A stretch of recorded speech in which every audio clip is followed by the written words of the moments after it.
Bonjour! Aujourd'hui, je vais vous faire découvrir une technique que j'ai découvert moi-même il n'y a pas très longtemps et qui résout un problème que j'ai régulièrement, qui est comment finir des petits modèles. Alors, j'ai réalisé récemment ce petit modèle, d'ailleurs je vous le propose en fiche et en kit, et c'est vrai qu'au moment de border ces petits formats finalement, je suis jamais très satisfaite avec la solution que j'utilise la plupart du temps pour mes grands patchs, qui est la bordure, donc de rajouter une bande de finition, parce que c'est vrai que sur un grand patch, la bande de finition qui fait un peu moins d'1 centimètre fini, elle passe très bien, elle entoure le patch, mais elle n'est pas trop voyante. Mais plus le format est petit, finalement, plus cette bande prend de l'ampleur. Et en plus, quand on a un modèle comme ça qui est irrégulier, et ben l'encadrer, en plus avec des tissus différents, si je l'encadre avec un lien qui va probablement être tout de la même couleur ou alors même multicolore, ça va beaucoup plus attirer l'attention sur cette bordure et c'est pas ce que je voudrais. Donc je cherchais un moyen de faire finalement une finition qui soit invisible. Alors il existe une manière qu'on appelle le vous et moi, qui est donc un moyen où on rentre en fait à l'intérieur, où on utilise le devant et la doublure, qu'on rentre endroit contre endroit, mais c'est pas une technique qui est très compatible avec le quilting machine, et en plus c'est une finition à la main que je n'aime pas du tout, et personnellement en plus je trouve que souvent les bords godaillent. Voilà, donc ça c'est très personnel, mais en tout cas c'est pas quelque chose que j'aime faire. Donc je cherchais un peu un moyen de faire, alors il y a une autre technique qui est celle de doubler comme on doublerait finalement un vêtement. Hein, mais du coup, avec le matelassage du patch, eh ben, c'est pas évident. Si on le double après, si on double une fois qu'on a quilté, en rajoutant donc une deuxième doublure, on a beaucoup d'épaisseur sur les bords. Donc voilà. En tout cas, c'est pas quelque chose qui me convenait. J'avais jamais trouvé une solution vraiment top. Et récemment, j'ai vu une vidéo américaine et je me suis dit, mais alléluia, c'est vraiment ce qu'il me faut. Et du coup, je vais vous montrer comment on fait. Et en plus, vous allez voir que c'est très simple.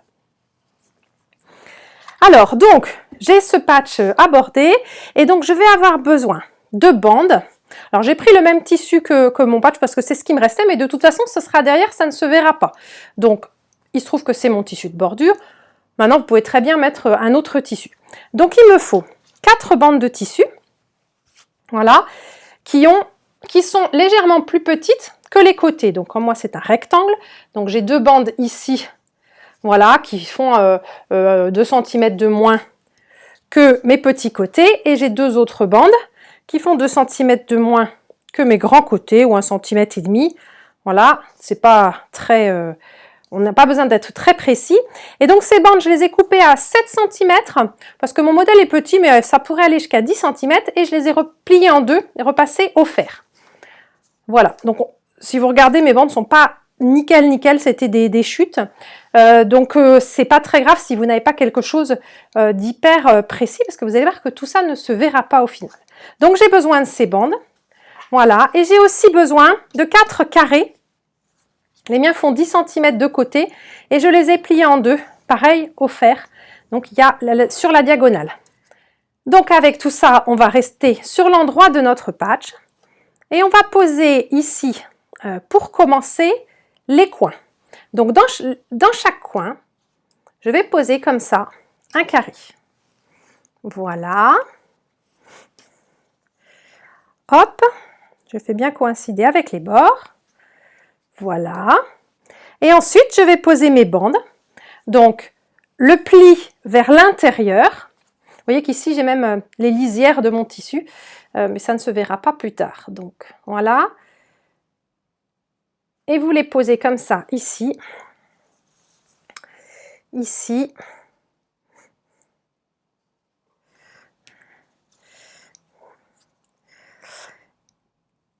Ici. Et ici. Alors, ce qui est important, voilà, c'est que quand on va coudre ici autour, on ne prenne pas comme ici, en fait, mon coin est un peu proche. Il ne faudrait pas qu'en cousant ici, donc à 1/4 d'inch, je prenne la bande d'à côté.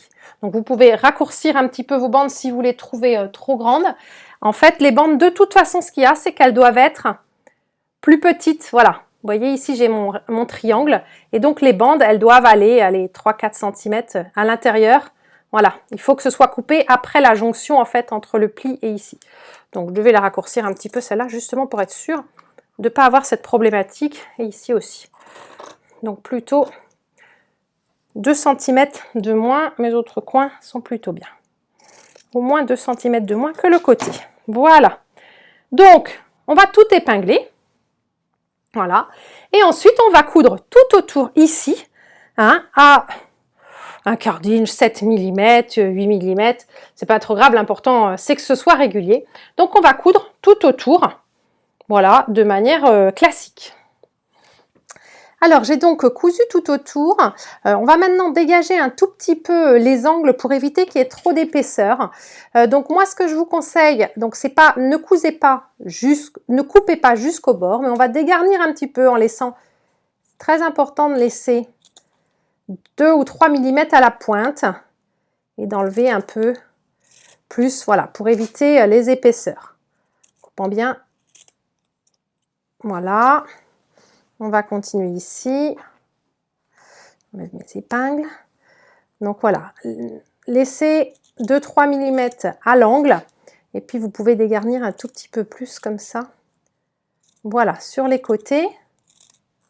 Vous faites pareil donc pour les 4 angles. Si jamais comme moi vous avez fait un petit, j'avais avancé un petit peu trop, j'ai reculé. Surtout faites bien attention à ne pas couper votre point, sauf si vous avez fait un point d'arrêt. Parce que si vous coupez le point qui est là, eh ben, ça va commencer à se découdre et du coup on va avoir un trou au niveau du coin. Alors une fois qu'on a fait ça, on va faire une dernière piqûre. Donc vous allez ouvrir comme ça vos bandes. Et on va faire une piqûre ici. Donc on est bien, là c'est l'endroit hein, de mon modèle. Et là je suis sur la bande. On va piquer ici à 2 ou 3 mm du bord. De façon à ce que ça se replie bien ensuite sur l'envers. Donc je coule là tout du long jusqu'au coin ici et là pareil. Donc je fais rien sur cette morceau là, je couds bien à l'extérieur hein, sur la valeur de couture en fait qui est derrière. Et ici pareil, à peu près 3 mm du bord et donc je fais ça tout autour. Voilà, vous voyez ma piqûre ici. Ce que vous pouvez faire avant de coudre, c'est de repasser pour bien aplatir et en tout cas de bien tirer ici votre morceau vers donc vers l'extérieur, hein, vers la couture. Et maintenant, eh ben, c'est là que la magie opère. Donc je vais prendre un premier angle et hop, je vais retourner comme ceci. Je vais prendre un objet pointu, fin au bout, mais pas pointu, pas des ciseaux très pointus, parce que c'est juste pour bien retourner l'angle. Si vous prenez quelque chose comme un poinçon ou quelque chose de trop pointu, ça va transpercer, vous allez tout abîmer. Donc, trouvez un outil. Il existe des outils spéciaux pour le retournement. Vous avez en particulier, j'aurais dû prendre le mien. Il y a une spatule de chez Clover qui est parfaite pour ça. Voilà, hop, on retourne celui-ci. Le suivant. Voilà. Et le dernier. Et voilà. Et maintenant, je vais donner un petit coup de fer pour bien placer mes bords vers l'intérieur. Hop, on y va. Alors, ce qu'il nous reste à faire maintenant, ça va être de maintenir ces bandes autour parce que vous voyez qu'elles baillent un petit peu. Et là, vous avez deux solutions.